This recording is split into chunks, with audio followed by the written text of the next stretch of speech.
What's going on, guys, and welcome to today's video. And today, as you can tell, we're back in the garage or the shop. I'd like to call it a shop now that we're actually tearing into an engine. I feel like a garage is where you store vehicles, a shop is where you work on vehicles. So I feel like the fact that we are tearing into an engine, that upgrades this from a garage to a shop. So we're in the shop here, we're in the automotive shop, you know, it's very official. Yeah, it's still the garage at home, but we are going to hopefully tear into this Vortec Chevy 350 today. I'd like to get the cylinder heads off. I'd like to get the oil pan off. Maybe we'll crack the main bearing and a rod bearing cap just to take a look and see how those look. The big thing is getting the heads pulled off this thing and sent out so I can hopefully verify that they're still good and going to be able to put them back onto a new short block or bare block. I've got a big piece of cardboard laid out that I'm going to be able to put everything where it goes, all my push rods, everything where it goes, so I know how to put everything back in the same spot. So my lifters are touching the same, push rods are touching the same rockers. And maybe that's not that big of a deal, but I don't know. I'll feel a little bit better about it. So I'm gonna throw you guys on the tripod and then we'll start tearing into this. It's gonna be a muddy, nasty mess inside since we've got all of the water, oily mix still brewing around in this thing. But we've got to do what we've got to do. We need to get this thing apart. We know we need a block, either short or bare block of some sort, but we need to get the heads off. So that's what we are doing tonight. All right, guys, I've got both engine mount brackets off and the engine lift brackets off and the accessory brackets off the front. So we should be ready to finally start pulling these valve covers off.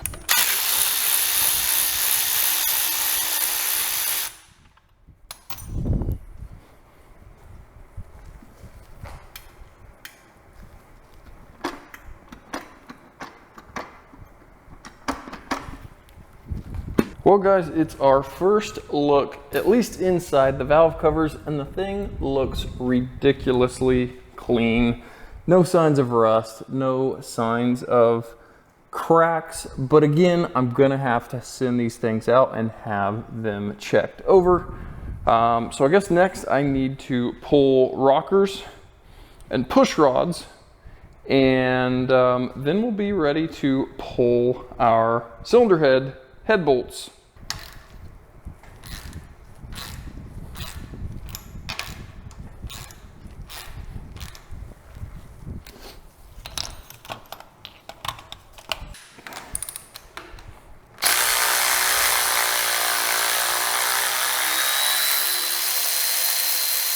So guys, we obviously got all of the rocker arms and push rods out. I've got them all laid out as they came out, and I'm pulling all of the lifters now, keeping them in their little holders and kind of checking the rollers on the ends of the lifters to make sure none of them look weird, that we don't have any that spun or got held up, or something weird, but everything so far looks great.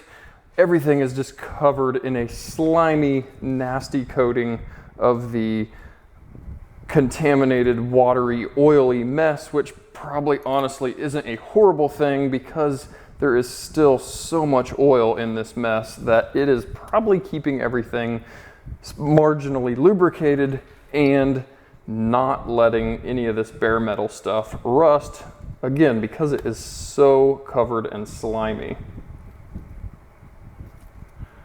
So I'm just gonna work on getting all of these lifters out of their bores so I don't forget and flip the motor over and they all come tumbling out all over the floor, because that's something I would probably do. And they're incredibly hard to get out since everything is so slimy.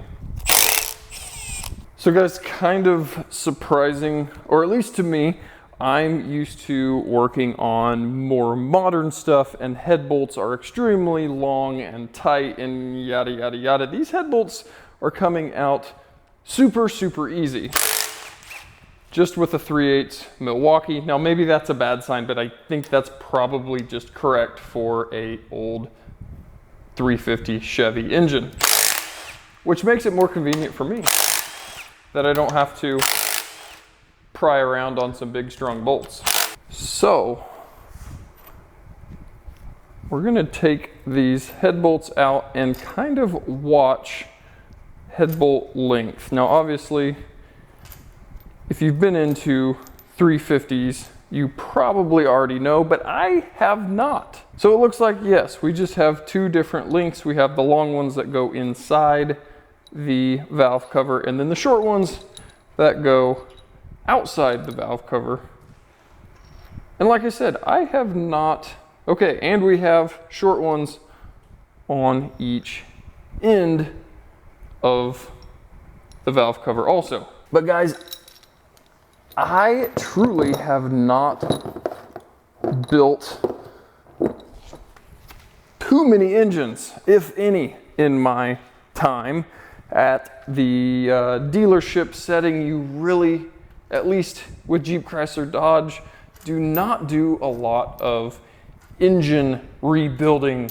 You know, of course you do a lot of cylinder head replacements, but honestly, I have never had a crankshaft or pistons. It's just not really something that's done at a modern day automotive dealership. Now, because typically if we have a failure, it is going to be a pretty catastrophic failure. All of the stuff is pretty darn bulletproof, and we really don't see a lot of failure. So we are not ever messing with pistons and rods and that bottom in stuff. If we're that deep, we are typically putting a new long block or short block in the vehicle. So we really don't play around too much with this type of stuff. So this is kind of new for me, or at least not new. I understand bolts is bolts, but it's something that I don't often do at the dealership. Now, right now I'm just trying to find a decent pry point to get these heads lifted off the block. And I need to figure out a place that I'm setting these things, because that is also important. And again, all right guys, so I've got the heads, or the head off, and the piston walls are really unhappy from having the oil and water mixture sitting in here. So the piston walls are pretty nasty.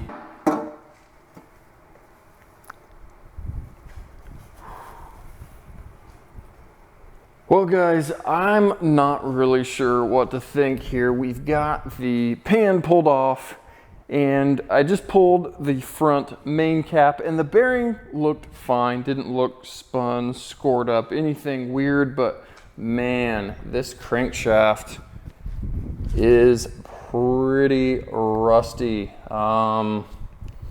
If we look kind of further under, it's hard for you guys to see under all the goo, but man, there is some weird rust already kind of building on the counterweights. So man, I don't know. Conflicted here on what our best course of action's gonna be. Well guys, I had already ended the video, and then I thought I'd take another closer look at the cylinder heads before I went inside for the night.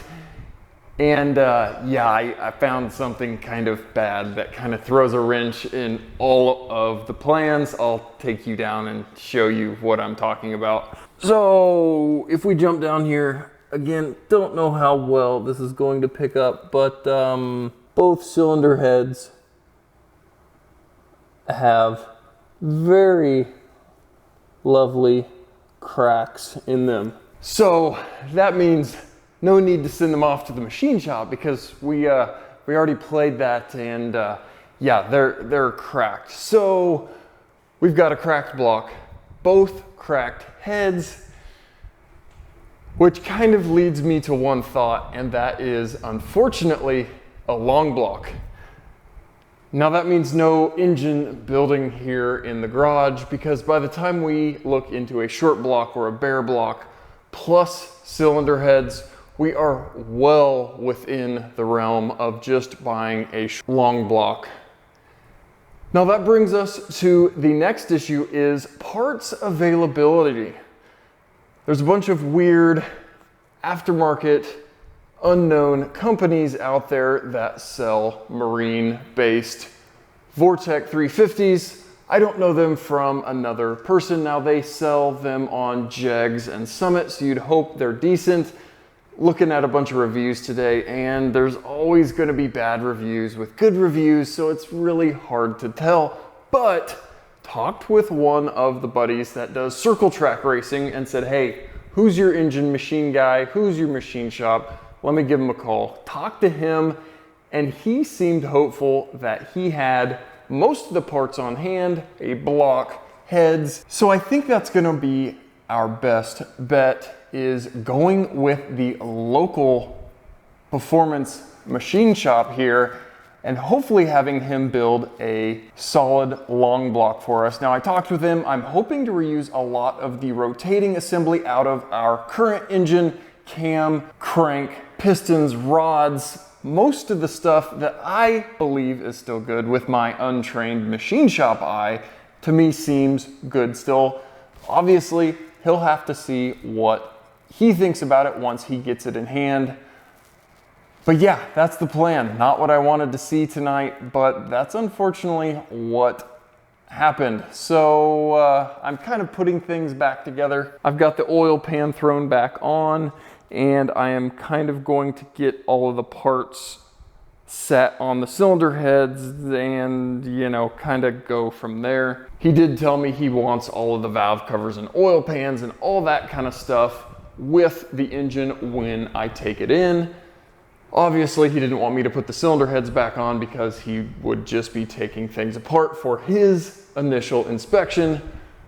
So yeah, that's the next thing we're gonna be doing, is taking short block and cylinder heads to the machine shop. And yeah, I told him it's gonna be low priority, but that's what we're working with. Kind of a crazy thing. I had no idea that the cylinder heads were gonna be cracked. That wasn't even a thought in my mind. Obviously, send them out, clean them up, maybe machine them, you know, do that thing, but no idea the heads were going to be cracked. That definitely threw a wrench in the plans. But yeah, that's what happens when it gets really, really cold and water's really strong, apparently. That's what we've learned is, yeah, water's stronger than iron.